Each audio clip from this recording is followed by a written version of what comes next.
Hey guys, so today we are going to learn about solar components. This is what you need for you to have a functional solar system at home for your house or for your borehole. So the first thing we need is solar panels. Solar panels. Solar panel is used to convert the sunlight to the energy that you need. And the solar panels come into basically two types. There is the monocrystalline and then the polycrystalline. But we'll talk about the types when we come to specifically deal with solar. So the second component that you need is called the charge controller or solar charge controller.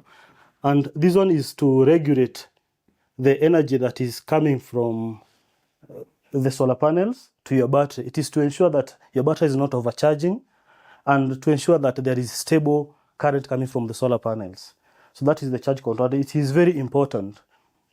Third, we are going to have the batteries. The batteries is used to store the charge, and they also come in different types. So we have the first one, which is lead acid, and this is the most common, especially in our African context, because they are cheap. And then the second one, we have the lithium ion batteries. So the lithium is a bit expensive, but they are the common today. So, and they also more effective than the lead acid. So this one is very important because this is where the industry is heading. So the fourth component is the inverters. So you understand that the solar panels generate electricity or electric power in DC format. And for you to consume this one, especially with your equipment like the TV, you have to use, the energy must be in AC. The current must be in alternating current. So the inverter is used to convert from DC to AC. Most likely, for example, you're using a 12-volt battery and your TV says 230 volts, then this inverter comes in. It comes in. So we have many types of inverters. We have the off-grid. I'm going to talk about only two types because that is what we use normally or what we are going to hear. And then the second one is called the hybrid. The difference is for off-grid, it just converts the solar energy you are getting from the panels or from the battery into DC, into AC. But for hybrid, the hybrid, it can use both the grid or the solar panels to charge your battery. So that is the difference. It can also export your power or the excess power you generate from your batteries to the grid. So that is the hybrid. Also, when you're going to talk about the inverters, you are going to see that the hybrid inverters are becoming very common nowadays. And they also have an advantage of they are very effective.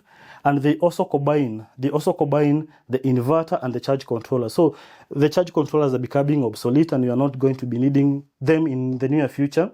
But for the context of where we are, so it is important to understand the function of the solar controllers. And then finally, what you need or the essence of having a solar system is the load. And we are also going to understand how we can decide the load, what we have. Yes, so the load is what is using the energy. It could be your electrical equipment like TV, the home systems, the fridge and the stuff. So you're going to see how you can size your load, how you can do that, how you can achieve all these. So these are the basic components. The solar panels. The solar panels, I've said they come in different types. We have the charge controllers. The charge controllers also come in different types. We have the MPPT, and the PWM. So they come into those two different types. Then we have the batteries, the lead acid and the lithium. Also, the lead acid can also be in like two different types. We have the gel and we have the gel, and we also have the AGM batteries. Then the inverter also, these are two basic types of inverters that you're going to need. And then the load. The load is where you are using the energy. Yes, so those are the basic components.